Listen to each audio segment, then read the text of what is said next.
So my daughter Chloe was 15 when she suddenly developed a pain in her leg. We were told at diagnosis, because the cancer had already spread into her lungs, that there was a 25% chance of the treatment working.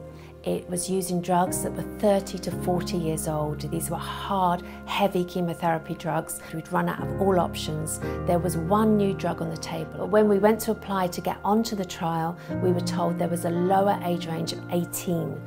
Chloe was 17 3/4. A lot of clinical trials traditionally, and for no really good reason, start at the age of 18. I think it's been more an artificial barrier. It's easier to do it above the age of 18. It's our comfort zone. Chloe could not get onto that trial until she was 18. Well, when she was 18, she got on the trial and she died 2 weeks later. There's no biological or safety reason why we can't take that age group down to 12 to open up clinical trials in diseases where it's relevant and where it's safe to the younger adolescents, so they will have access to these trials.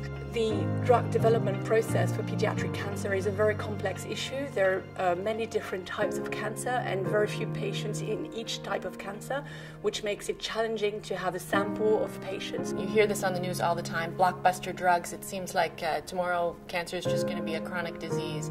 And it's true, there's been huge advances in cancer drug development, but not for children. Most people don't know that. Most people assume that children would be a priority. They're not.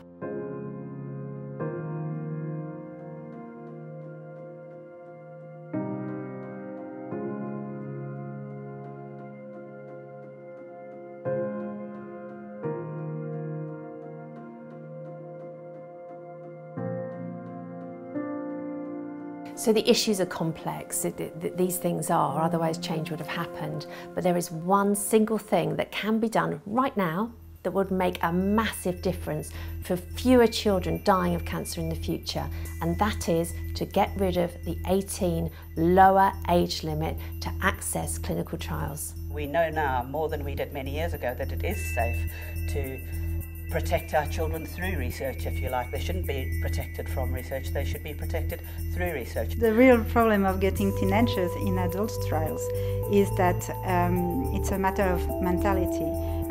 Pediatric oncology has developed in its own, adult oncology in its own, and working together is something we are not used to do.